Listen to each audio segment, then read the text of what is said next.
नमस्कार। AD production पेश करते हैं दिलचस्प कहानियां जिसमें हर हफ्ते आपको सुनने को मिलेंगी मनोरंजन, भावनाओं से भरपूर, रोमांच से भरपूर दिलचस्प कहानियां।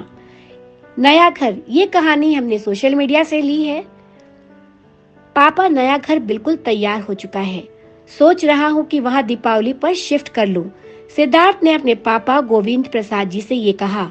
सिद्धार्थ गोविंद जी और सुधा का इकलौता बेटा है। सुधा वहीं पर बैठी मूक दर्शक बनी चुपचाप सब सुन रही थी। पिछले कुछ दिनों से उसने किसी भी बात पर रिएक्ट करना छोड़ दिया था। नए घर की उमंग में सिद्धार्थ और उसकी पत्नी रिया दोनों बेहद खुश थे। सिद्धार्थ बहुत बड़ा अफसर है। रिया भी अमीर खानदान से ताल्लुक रखती है। गोविंद जी ने अपने घर को बहुत चाव से बनवाया था। कोठी, बाग, बगीचा सब कुछ था। परंतु जब सिद्धार्थ ने कहा कि उसने भी एक घर का सपना देखा है, अपने घर का, ये सुनकर गोविंद जी आश्चर्यचकित रह गए थे। अपना घर? तो ये किसका घर है? नहीं पापा, ये घर आपका है। मैं अपने घर को अपनी मेहनत से बनाना चाहता हूँ। फिर उसने उनसे कुछ पूछने की जरूरत नहीं समझी। सब कुछ रिया और उसकी मर्जी से होने लगा था। बीच बीच में सिद्धार्थ उनसे सलाह ले लिया करता था। जबरन उन्हें 2-3 बार साइड पर भी ले गया था। माँ को तो न कुछ पूछा, न दिखाने की जरूरत महसूस की थी। सुधा के अंदर तो जैसे सब कुछ टूट गया था। जिस बेटे को उसने जान से भी ज्यादा प्यार किया था, उसने एक तरह से उसका तिरस्कार कर दिया था। तिरस्कार बोल कर ही नहीं, चुप रहकर भी किया जा सकता है। सुधा महसूस कर सकती थी। रिया ने बहू के रूप में कभी उन्हें कोई तकलीफ नहीं दी थी। अमीर घर की बेटी होने के बावजूद उसका व्यवहार बेहद संस्कारी और संयमित था। 5 साल का गोलू और रिया घर की रौनक थी। गोलू सिद्धार्थ और रिया का बेटा था। सुधा ने कभी भी रिया के साथ बुरा बर्ताव नहीं किया था। गोलू में तो सुधा की जान बसती थी, पर सुधा बेटे के व्यवहार से बहुत आहत हो गई थी। कभी कभी गोविंद जी से अकेले में बात करते हुए पूछती कि ये मुझे मेरे किन पापों का फल मिला है। एक ही बेटा, वह भी घर छोड़कर चला जाएगा। गोलू और रिया, उनके बिना मैं कैसे रह पाऊंगी? ये कहकर उसकी आंखों से आंसू निकल आते थे।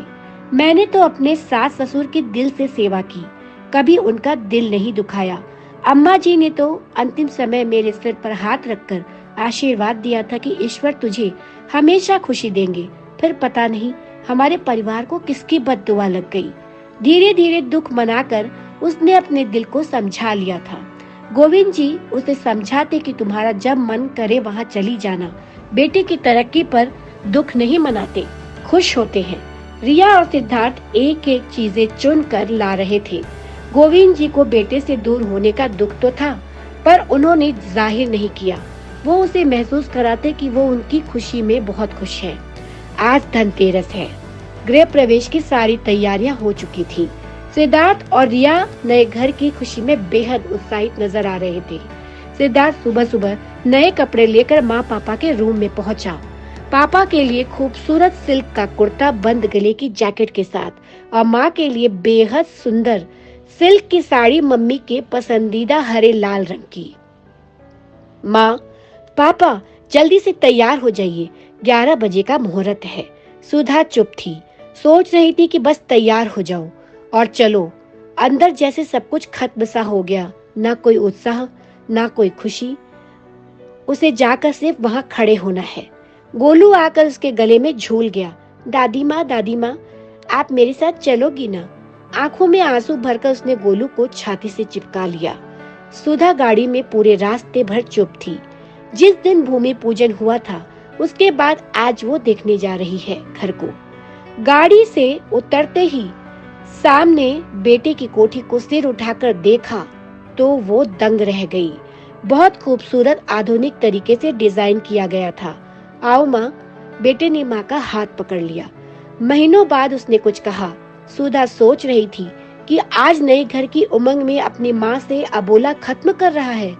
घर के मेन गेट पर नेम प्लेट देखकर सुधा स्तब्ध रह गई। सुधा गोविंद निवास। उसका दिल बहुत तेजी से धड़कने लगा। बेटा माँ के चेहरे के भाव को पढ़ने की कोशिश कर रहा था। अंदर रिया खड़ी मुस्कुराई। आइए माँ, आपके नए घर में आपका स्वागत है।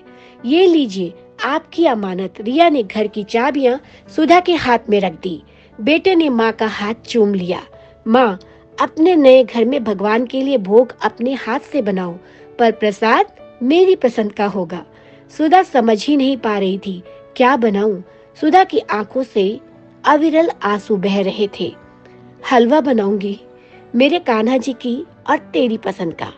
पहले अपना और पापा का रूम तो देख लो माँ। सुधा को लगभग खींचते हुए रूम में ले गया। सुधा देख रही थी उस रूम में सब कुछ उसकी पसंद का है।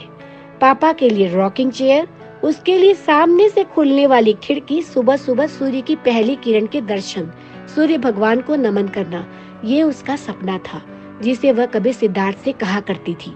बाहर तुलसी जी का चौरा, जैसा वो हमेशा चाहती थी। अरे, ये तो उसका लगाया हुआ मनी प्लांट है। इसके लिए वह कितना परेशान हुई थी।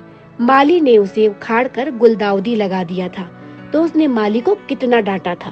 तो मेरे बच्चे को सब कुछ याद था। उसका मन पुलकित हो उठा। कमरे की एक एक चीज को छू कर देख रही थी सुधा। माँ, आपने क्या सोचा था?